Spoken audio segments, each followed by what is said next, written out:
അധിനിവേശ ശക്തികളാൽ വലയം ചെയ്യപ്പെട്ട ഒരു സായുധ വിഭാഗത്തിന് മുന്നിൽ ഇപ്പോൾ ഇസ്രായേൽ അടിയറവ് വെക്കേണ്ട സാഹചര്യം വന്നു എന്ന് പറയുമ്പോൾ ലോക ചരിത്രത്തിലെ ഏറ്റവും വലിയ നാണക്കേടായി ഇസ്രായേലിന് ഇത് അവരുടെ ചരിത്രത്തിലേക്ക് കടന്നു വരാൻ പോവുകയാണ്.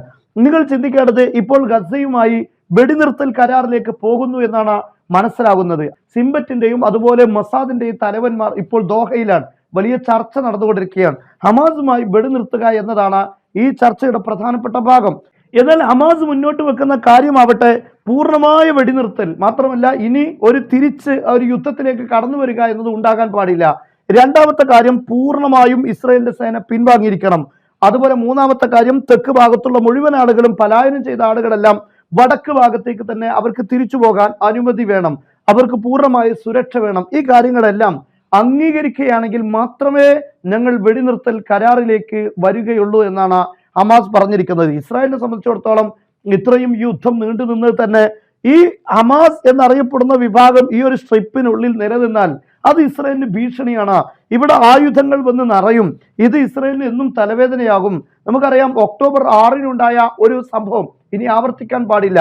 പക്ഷെ ആ കാര്യങ്ങളിൽ നിന്നെല്ലാം ഇസ്രായേലിന് പിൻവാങ്ങേണ്ടി വരും. അതുകൊണ്ടാണ് ഇസ്രായേലിന്റെ വലിയ തീവ്രവാദ സ്വഭാവമുള്ള സ്മോട്രിച്ച് അതുപോലെ ബിൻ ഗഫീർ ഈ രണ്ടുപേരും ഈ കരാറുകളെ അവർ നിരാകരിക്കുകയാണ്, അതിനെ അവർ തള്ളിക്കളയുകയാണ്. കാരണം ആ കരാറിൽ ഇസ്രായേലിനെ സംബന്ധിച്ചിടത്തോളം വലിയ ഭീഷണിയുണ്ട്.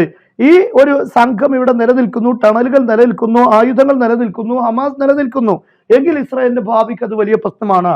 ഇസ്രായേൽ മറ്റൊരു രാഷ്ട്രമായി യുദ്ധത്തിലേക്ക് നീങ്ങുന്ന ഘട്ടമുണ്ടായാൽ അവിടെ ആ സമയത്തെല്ലാം ഈ ഉള്ളിൽ നിന്ന് തന്നെ ഇസ്രായേലിന്റെ ഒരു ഭാഗത്ത് തന്നെ അതിശക്തമായ പ്രഹരം ഇസ്രായേൽ ഏൽക്കേണ്ടി വരും. മാത്രമല്ല, എന്തെല്ലാം പ്രഹരശേഷിയുള്ള മാരകായുധങ്ങളാണ് ഇവിടെ എത്തിക്കുക എന്നതും പറയാൻ പറ്റുകയില്ല.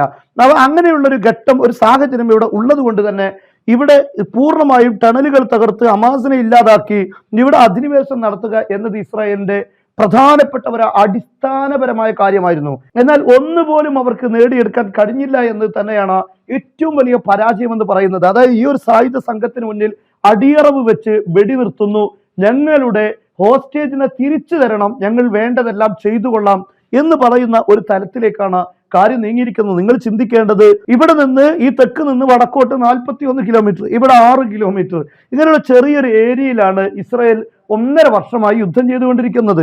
ഈ കടലിന്റെ എല്ലാ ഭാഗങ്ങളും ഈ ഹമാസിനെ വലയം ചെയ്തിരിക്കുകയാണ് ഇസ്രായേലിന്റെ സംവിധാനങ്ങൾ.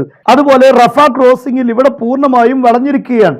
ഇത് ഇസ്രായേലുമായുള്ള അതിർത്തിയാണ്, ഇവിടെ പൂർണ്ണമായി വളഞ്ഞിരിക്കുകയാണ് എന്ന് പറഞ്ഞാൽ ഈ ഒരു സംഘത്തെ പൂർണ്ണമായും വലയം ചെയ്തിട്ടുണ്ട്.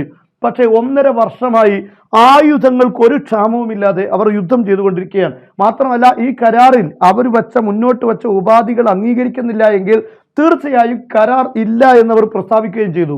ഇപ്പോൾ ഇങ്ങനെ ഒരു കരാറിലേക്ക് വരാനുള്ള പ്രധാനപ്പെട്ട മറ്റു കാരണങ്ങൾ, ഈ വടക്ക് ഭാഗത്തെങ്കിലും ഈ ഹമാസിനെ തകർത്ത് ഇത്രയും ഭാഗം അധിനിവേശം നടത്തി ഇവിടെ പുതിയ കുടിലുകൾ നിർമ്മിക്കുക എന്നത് ഇസ്രായേലിന്റെ അവർ പ്രഖ്യാപിച്ച ഒരു കാര്യമാണ്. അതിനുവേണ്ടിയായിരുന്നു ഈ ഭാഗത്ത് ക്രോസിംഗ് ഏർപ്പെടുത്തിയിട്ടുണ്ടായിരുന്നു, ഇവിടെ ചെക്ക് പോസ്റ്റ് ഏർപ്പെടുത്തിയിട്ടുണ്ട്. അതായത് ഇവിടെയുള്ള ആളുകളെല്ലാം തെക്ക് ഭാഗത്തേക്ക് അവർ നിർബന്ധിച്ച് പലായനം ചെയ്യിപ്പിച്ചു. എന്നാൽ തിരിച്ച് ഇങ്ങോട്ടാക്കുകയില്ല. കാരണം ഇത് അധിനിവേശ ഭൂമിയാകാൻ പോകുന്നു, അതായത് ഗസ ഇനി ചെറുതാകാൻ പോകുന്നു എന്നായിരുന്നു ഇസ്രായേൽ പറഞ്ഞിരുന്നത്. പക്ഷെ ഈ ഭാഗത്ത് ഇപ്പോൾ ആഴ്ചകളോളം ശക്തമായ യുദ്ധം നടത്തുമ്പോഴും ചെറുത്തു നിൽപ്പ് അതിലേറെ ശക്തമായിരിക്കുകയാണ്. കഴിഞ്ഞ ദിവസം ജാഫാത്തി എന്നറിയപ്പെടുന്ന അവരുടെ ഒരു ബ്രിഗേഡ്, ഈ ബ്രിഗേഡിന്റെ കമാൻഡറും അതുപോലെ തന്നെ ഡെപ്യൂട്ടി കമാൻഡറും ഒരൊറ്റ ദിവസം മരണപ്പെടുകയാണ്. ഈ ദിവസവും ഇവിടെ സൈനികരിൽ വളരെ പ്രധാനപ്പെട്ട ആളുകൾ വധിക്കപ്പെടുകയുണ്ടായി. ഈ ഏരിയയിൽ നമുക്കറിയാം, ജബാലിയ ആണെങ്കിലും അതുപോലെ തന്നെ ബൈത്ത് ഹാനൂനിൽ ഇപ്പോൾ അതിശക്തമായ യുദ്ധം നടക്കുകയാണ്. കാരണം ജബാലിയ എവിടെയാണ്, പക്ഷെ ബൈത്ത് ഹാനൂൻ നിൽക്കുന്നത് ഈ ഒരു ഭാഗത്താണ്. അതുകൊണ്ട് ഇവിടെ നിന്ന് പിടിച്ചടക്കി ഈ ഇത്രയും ചെറിയൊരു സ്ഥലമെങ്കിലും അധിനിവേശം നടത്തിയെന്ന് ഇസ്രായേലിന് പറയണമല്ലോ.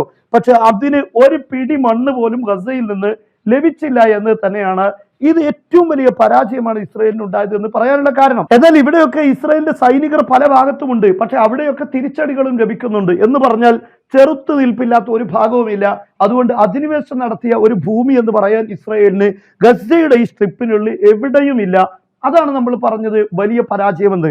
ഇന്ന് നിങ്ങൾ റോയിട്ടേഴ്സ് എടുത്തു നോക്കിക്കോ, അതുപോലെ തന്നെ ഏത് പത്രങ്ങൾ എടുത്തു നോക്കിയാലും ഏറ്റവും കടുത്ത യുദ്ധം ഈ ആഴ്ച നടന്നത് ബൈത്ത് ഹാനൂനിലാണ്. ബൈത്ത് ഹാനൂൻ എന്ന് പറഞ്ഞാൽ ഇസ്രായേൽ എന്നാണോ ഗസയിലെ യുദ്ധം ആരംഭിച്ചത് ആരംഭിച്ച ഘട്ടത്തിൽ ഇസ്രായേലിന്റെ സൈന്യം കടന്ന ഭാഗമാണ് ബൈത്ത് ഹാനോൻ, ബൈത്ത് ലാഹിയയും ബൈത്ത് ഹാനോനും.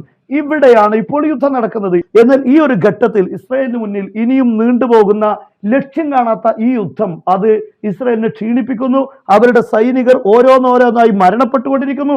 ഇപ്പോഴും കണക്ക് വരുന്നത്, ഇസ്രായേലിന്റെ കണക്ക് തന്നെ 25,000-ത്തിലധികം ഹമാസ് പോരാളികൾ ഇപ്പോഴും ടണലുകളിൽ ഉണ്ട് എന്നാണ്. പറഞ്ഞത് ഇസ്രായേലിന്റെ കണക്കാണ്. എന്ന് പറഞ്ഞാൽ ഇനിയും യുദ്ധം വർഷങ്ങളോളം നീണ്ടു നിൽക്കും എന്ന് തന്നെയാണ്. അതുകൊണ്ട് തന്നെ ഇനി വെടിനിർത്തൽ മാത്രമാണ് ഇസ്രായേലിന് മുന്നിലുള്ള മാർഗം. അതുകൊണ്ടാണ് ഞാൻ പറഞ്ഞത്, ഇസ്രായേലിന്റെ ചരിത്രത്തിലെ ഏറ്റവും വലിയ പരാജയമായി ഇത് രേഖപ്പെടുത്തപ്പെടും. അതായത് ഇസ്രായേലിന്റെ ശത്രുക്കളായി ഈ ഏരിയയിൽ വളരെ ശക്തമായി അവർ ഇപ്പോഴും നിലനിൽക്കുന്നു. അതായത് ശക്തമായൊരു യുദ്ധം നടന്നുകൊണ്ടിരിക്കുന്നു.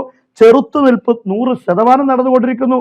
ആ ഒരു ഘട്ടത്തിൽ വെടിനിർത്തൽ കരാറിലേക്ക് പോകുന്നു എന്ന് പറയുമ്പോൾ ഇവർ പരാജയപ്പെട്ടില്ല എന്നാണ് അർത്ഥം. പക്ഷെ ആരുടെ മുന്നിലാണ് ഈ ചെറു സംഘം പിടിച്ചു നിന്നത് എന്നത് വളരെ പ്രധാനപ്പെട്ട ഒരു കാര്യമാണ്. അമേരിക്ക എന്നറിയപ്പെടുന്ന ലോക പോലീസ് വൻശക്തി, ഈ വൻശക്തിയുടെ എല്ലാ നിയമപരമായും രാഷ്ട്രീയപരമായും അതുപോലെ തന്നെ സൈനികപരമായിട്ടുള്ള എല്ലാ പിന്തുണയും ഇവിടെ ലഭിച്ചുകൊണ്ടിരിക്കുകയാണ്. ആയുധങ്ങൾ യഥേഷ്ടം അവർക്ക് നൽകിക്കൊണ്ടിരിക്കുകയാണ്. വേണ്ട ആയുധങ്ങൾ എല്ലാം നൽകിക്കൊണ്ടിരിക്കുകയാണ്. എന്നാൽ ഗസയിലെ സ്ട്രിപ്പിനുള്ളിലുള്ള ഈ സായുധ സംഘങ്ങൾക്കാവട്ടെ ഒരായുധം വരാനുള്ള വഴികളുമില്ല. മാത്രമല്ല ഇസ്രായേൽ തന്നെ ഏറ്റവും വലിയ ടെക്നോളജിയും ശക്തിയുമാണ് എന്ന് ലോകം മനസ്സിലാക്കിക്കൊണ്ടിരിക്കുന്ന ഈ ഊതി ഉറപ്പിച്ച ഈ ബലൂൺ, ഈ ഇസ്രായേൽ എന്നാൽ ആ ഇസ്രായേലും അമേരിക്കയും യൂറോപ്പും ചേർന്നുകൊണ്ടാണ് ഈ ഗസയെ ആക്രമിക്കുന്നത്. പക്ഷെ ഇനിയും ഒരടി ഭൂമി പിടിച്ചെടുക്കാൻ കഴിഞ്ഞില്ല എന്ന് പറയുമ്പോൾ ഇതിനാണ് ലോകം കണ്ട ഏറ്റവും ദയനീയമായ പരാജയം എന്ന് പറയാൻ കഴിയുക. യഥാർത്ഥത്തിൽ ഇസ്രായേലിന് പരാജയം കണ്ടിട്ടില്ല എന്ന് പറയുന്ന ആരെങ്കിലും ഉണ്ടെങ്കിൽ ഇവിടെ ഗസ സ്ട്രിപ്പിന് മുന്നിൽ വലിയ പരാജയം ഉണ്ടായി എന്ന് തീർച്ചയായും പറയണം. പിന്നെ അവിടെയുള്ള വീടുകൾ നശിപ്പിച്ചു, സമ്പത്ത് നശിപ്പിച്ചു. ഇതൊരിക്കലും വിജയത്തിന്റെ മാനദണ്ഡമായി നമുക്ക് മനസ്സിലാക്കാൻ കഴിയുകയുമില്ല. ഈ ഒരു ഘട്ടത്തിൽ, അതായത് ഒരിക്കലും ലക്ഷ്യം കാണാത്ത അടഞ്ഞ അധ്യായമായി ഗസ മാറിയ ഈ ഒരു സാഹചര്യത്തിലാണ് ഇസ്രായേൽ ഇങ്ങനെ ഒരു വെടിനിർത്തൽ കരാറിലേക്ക് നീങ്ങുന്നത്. ഇത് പരാജയത്തിന്റെ കയ്പുനീർ അനുഭവിക്കുന്നു എന്നതിന്റെ ഒരു തെളിവാണ്. മാത്രമല്ല സ്മോട്രിച്ചും ബിൻ ഗഫ്രിനും ഇതിനെ ശക്തമായി എതിർക്കുന്നു എന്നത് തന്നെ ഇസ്രായേലിന്റെ പരാജയമാണ് ഈ കരാർ എന്നതുകൊണ്ടാണല്ലോ. വിജയമാണെങ്കിൽ അവർ എതിർക്കുകയില്ല. കാരണം ഇപ്പോൾ ഇസ്രായേലിന് മുന്നിൽ ഒരുപാട് പ്രതിസന്ധികളുണ്ട്. ഇറാൻ ഒരു ഭാഗത്ത് പ്രതിസന്ധിയാണ്, തുർക്കി സിറിയയിൽ വലിയ പ്രതിസന്ധിയായി മാറിയിട്ടുണ്ട്, അതും അതിർത്തിയാണ്. മാത്രമല്ല അപ്പുറത്ത് ലെബനാനിൽ ഹിസ്ബുള്ള ഇപ്പോൾ ശക്തി പ്രാപിച്ചുകൊണ്ടിരിക്കുകയാണ്. ഇങ്ങനെ ശത്രുക്കളാൽ വലയം ചെയ്യുകയും ആ ശത്രുക്കളെല്ലാം ഇസ്രായേലിനെ അവസരം നോക്കി നിൽക്കുന്ന ഈ ഘട്ടത്തിൽ ഒരിക്കലും ഇവിടെ സൈനിക നടപടി ഇനിയും തുടരുന്നതിൽ അർത്ഥമില്ല എന്ന് ഇസ്രായേൽ മനസ്സിലാക്കുന്നു. വർഷങ്ങളോളം യുദ്ധം നീണ്ടുപോയതുകൊണ്ട് നേട്ടവും ഇസ്രായേലിന് ലഭിക്കാൻ പോകുന്നില്ല. തുടങ്ങിയിടത്ത് ഉണ്ടാകുമെന്ന് അവർ നന്നായി മനസ്സിലാക്കിയ സാഹചര്യത്തിലാണ് ഇങ്ങനെയുള്ള ഒരു നീക്കത്തിലേക്ക് ഇസ്രായേൽ പോകുന്നത്.